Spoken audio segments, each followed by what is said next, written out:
मसीह खुदावन में आज सुबह आप सब पर सलामती हो। मैं पास्टर सुहेल जॉन एक बार फिर मॉर्निंग डिवोशन के साथ आप सबकी खिदमत में हाजिर हूं। हम सीख रहे हैं खुद पर नहीं, आसमान के खुदा पर आंखें लगाएं। खुदा के लोगों, हम नबूकदनेस्सर के बारे में सीख रहे हैं। नबूकदनेस्सर के गुमंड ने उससे सल्तनत को जुदा कर दिया, शान और शौकत उससे जुदा हो गई और उसके गुमंड के सबब से उसकी हालत ये है कि वो हवानों के हवाले कर दिया गया है। जानवरों के साथ वो जिंदगी गुजार रहा है। उसके नाखून बड़े बड़े हो गए और बड़े बड़े उसके बाल और उसका जिस्म जो है वो जानवरों जैसा हो गया और उनके साथ जिंदगी गुजारने लगा।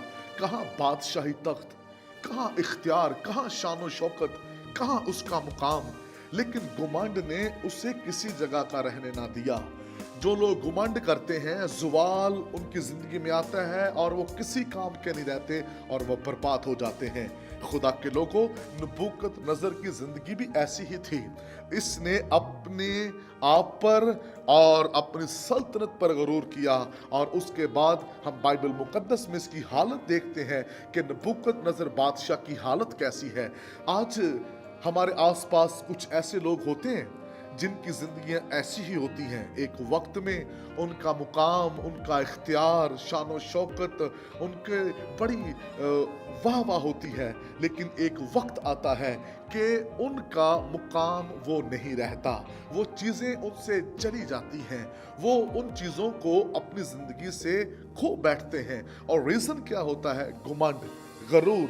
जो शख्स गुमंड करने वाला है वो अपनी जिंदगी के अंदर जरूर जवाल का शिकार होता है। जवाल से बचने के लिए हमें गुमंड नहीं करना, बल्कि अपनी आंखें खुदा पर लगानी है। और गुमंड करने वाले लोग क्या करते हैं? वो अपने बहन भाइयों को छोड़ते हैं, दोस्तों को छोड़ते हैं। वो लोग जो बुरे हालात में उनके साथ होते हैं, जब वो बहुत आगे निकल आते हैं, अमीर हो जाते हैं, तो फिर वो उनको भी भूल जाते हैं, बुलाना पसंद नहीं करते, सलाम लेना पसंद नहीं करते, क्योंकि गुमंड, गरूर उनकी जिंदगी का हिस्सा बन जाता है। और फिर ऐसे में एक वक्त आता है जब वो ज़वाल का शिकार होते हैं। बड़ी बड़ी पर्सनैलिटी, बड़े बड़े नाम, बड़े बड़े ओहदे, जिनका बड़ा मुकाम था, लेकिन जब ज़वाल आया तो वो ऊपर से नीचे गिरे। सुनिए, जब हम गुमंड करते हैं तो फिर हम दुख उठाएंगे। आपका स्टेटस चाहे जितना मर्जी बड़ा क्यों ना हो, एक बात याद रखें, खुदा गुमंड को पसंद नहीं करता और इसलिए हमें गुमंड नहीं करना चाहिए। धन दौलत, इज्जत, शोहरत, हर एक चीज खुदा इंसान को देता है और इसलिए इंसान की आंखें खुद पर नहीं लगनी चाहिए, बल्कि उसकी आंखें आसमान के खुदा पर लगी रहनी चाहिए। गुमंड उस वक्त इंसान की जिंदगी आता है जब वो खुदा से आंखें उठाकर अपनी शान शौकत पर, अपनी चीजों पर आंखें लगा लेता है और वो समझता है कि यही मेरे लिए सब कुछ है।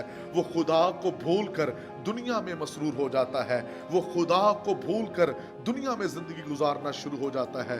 गुमंड उसका हिस्सा बन जाता है। वो खुदा के घर में जाना पसंद नहीं करता और फिर वो ऐसे लोगों में जाएगा जो उसके स्टेटस के मुताबिक हो, वहां पर वो टाइम स्पेंड करना शुरू हो जाता है। खुदा के लोगों, आइए आज सुबह अपनी जिंदगी पर गौर कीजिए, कहीं हम भी तो इस चीज का हिस्सा तो नहीं बन गए।